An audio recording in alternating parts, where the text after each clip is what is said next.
na nagbitaw ng salita si Bongbong Marcos na hindi siya payag na ma-impeach si Sara at ayun ay nagkaroon nga ng rally yung INC. Pero sa likod po noon ay pinangunahan pa ni Ferdinand, si Sandro, yung pagpirma sa impeachment. Ano po masasabi nyo kay Bongbong Marcos? Mensahe nyo sa kanya sa ginawa nila?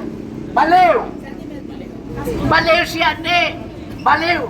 Sasabihin ngayon, oo, bukas hindi. Punta ka sa Mandaluyong, magtanong ka sa mga baliw doon sa loob. Di ba sabi ko, oo, tapos mamaya, hindi. Yun sila. Baluarte tingin ng baliw eh. O, baliw siya. Matagal ko na sinasabi. Baliw talaga yan. Oo, ngayon, bukas hindi na. So, anong ina-expect mo? Kasi nagdodroga yan. Pag ang tao nagdodroga, walang matinong pag-iisip, dalhin mo na sa mental hospital. Yun ang masasabi ko, baliw. Paano yan, sir? Sabi niya, wala naman daw po sa qualification ng pag mag-apply ka na paglalaban ka na politiko, wala naman daw po sa qualification yung drug test. Ano? Sabi nga, public office is a public trust.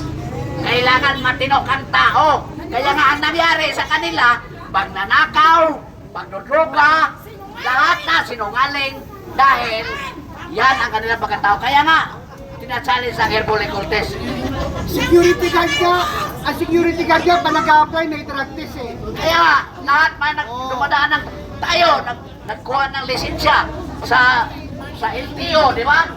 Nagkaroon tayo ng drug testing, medical. O ano, siya, exempted. Yun ang challenge sa taong bayan. Kung gusto niya, punta siya dito sa ITSA. Magpatag Herbole Cortez siya. Wala siyang jetlog! Kung magpatulayan na talagang positive si BBM sa droga, sa cocaine, anong gawin natin sa kanya sa Lunita? Malakan ng buhay! Inaalaala mo yung pina-firing squad ng kanyang ama? Yun si Tim Sing. Nung pina-firing squad ni Marcos Sr. ang isang salvador si Tim Sing, yun din ang gagawin natin kay BBM. I-firing squad natin sa Lunita. Kasi, firing squad natin siya. No? Okay. Tayo po ay nandito sa ITSA. Alam mo, February ngayon, at darating ang celebration ng ITSA People Power Revolution, February 22, 23, 24, at 25. Nakilala tayo sa buong mundo na nagkaroon na isang mapayapang kilos revolusyon na walang dugong lumana. Diba? At sino po ang napatalsik noong February 25, 1986? Naalala ninyo? Yun! Si Marcos Sr. ang napatalsik sa araw na yun sa 1986. At nakilala tayo na nagkaroon ng isang people power revolution. Ngayon, may sinasabi, history repeats itself. History repeats itself. So, sino ngayon ang isusunod natin patalsikin? BBM! Boom, bang! Boom, bang! Boom, bang! Boom, bang! Boom, bang! Yan ang susunod natin patalsikin. Kung ano nangyari sa ama, ganon din ang mangyayari sa anak. At yan po ay destiny ng Marcos family. Lisabangan! Ayan, lisabangan! So, yan po ang ating kasi dapat tapusin na natin ang paghihirap. It has stopped the agony of the poor. Kung pagtagal pa ang mga Marcos dito, nagtagal din ang paghihirap ng taong bayan. So dapat husgahan na natin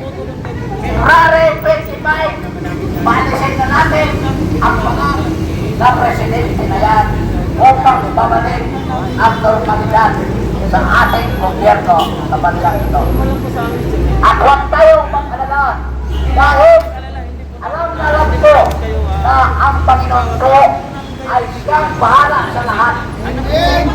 Dahil noong nangyari ang Insawan, yun ang ano yun, that is God's way. Diba? Ang Panginoon ang may plano doon. So ngayon, kasi Panginoon, at saka, huwag na natin sila pamalitin. Kaya, tinatasan ko si Prince Maui na pag nandun sila sa away, huwag ko sila pauwi dito. Ha? Doon ang trabaho mo. Kasi ikaw ata ang prinsesa sa away kasi Maui ka. Diba? So, ngayon mga kaibigan, sino ang gusto magsalita dito? Speak up. Speak up. Sige.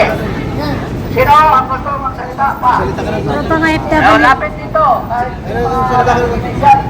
kung gusto kayo magsalita,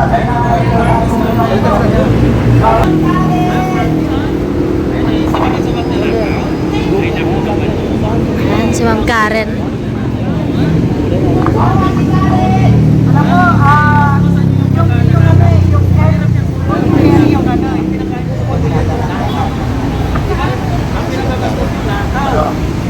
Hello.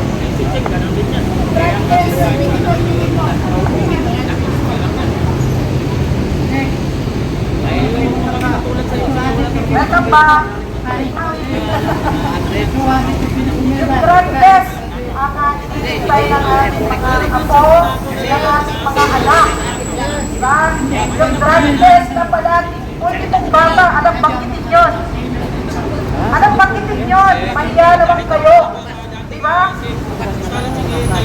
Ano ba ang proyektong ginawa ng Pangulong ito? Wala. Ano ang nagawa ng mga Duterte? Marami. Ilang taon ang driver's license ko? Ilang taon ang passport? And Ang bigay niyan? Duterte. Ano ang ginawa ng gobyerno ito? Wala. Sino ang nagpagawa ng mga iskas? Hindi tayo lang nagpapit-tapit. Wala silang ginawa, kundi pulahin ang pumupuna sa kanila. Tama ba? Yung mga pumupuna sa kanila, alam mo, naririnig na ako sa salitang bangag. Dahil inyo na sila dyan. Diba? Hindi siya magpapadrug test. Yun ang kahilingan lamang namin. Siguro kung magpapadrug test ka, sasabihin ko na kung talagang hindi ka nagdadrug, sasabihin ko na hindi mo kami naputol. Wag na lang si Vice President Sara ang binudol mo ng mga Marcos. Kami na lang mga 32,280,217 ng mamamayang Pilipino ang dapat magpa-impeach kay Vice President Sara. Kaya wala kayong karapatan. Tama ba? Bakit ako sumisigaw dito? Kahit isa ako sa naputol. Diba? Pati ang mga nagtatrabaho, kapwa gobyerno, gobyerno sa gobyerno nag-aaway. Ang mga vlogger, kung isang araw, sila ang pinag-uusapan sa buong mundo. Diba? Ang kahapon ang pinag-uusapan sa buong mundo ay ang impeach Vice President Sara sa HOR. Ngayon, mananahimik kasi eleksyon. Ilang buwan na lang mag-election na. Dapat ba natin iboto ang mga bumoto na nag-impeach ni Vice President Sara? Hindi. Mga wala kayong utang na loob. Nung panahon ng kampanya, taas ng kamay. Pila-pila kayo nagpapataas ng kamay. Diba? Yung mga tawi, hindi ka matatakbo mayor para magpataas ng kamay. Diba? Kami dito, hindi kami nangangampanya. Wala kaming ikinakampanya dito kundi Pangulong Marcos. Itigil kami rito sa kakasigaw, araw-araw. Buwis-buhay kami na nakikiusap sa'yo. Magkita-kita tayo sa luneta. Nakita mo na hindi totoo ang mga ibinibintang sa'yo. Mrs. Marcos, First Lady, pakiusapan mo ang asawa mo para mawala ang istoryang bangag, para mawala ang salitang bangag dahil nakakahiya sa magiging apo mo. Di ba? Kaya sa gabi ito, maraming salamat sa Friday Crew. Talagang every Friday, nandito sila para ibigay ang kanilang ang kanilang hinihingi sa kanilang mga pusong isipan. Pati ang mga pumupunta rito, mga vlogger, maraming salamat po. Ano ang sabi ng Vice President Sara? Save Philippines!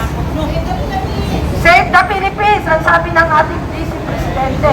Ako hindi ko kinakampanya ng Vice Presidente. Nakakampanya ako dito para sa mamamayang Pilipino. Ako ay isang boboto din.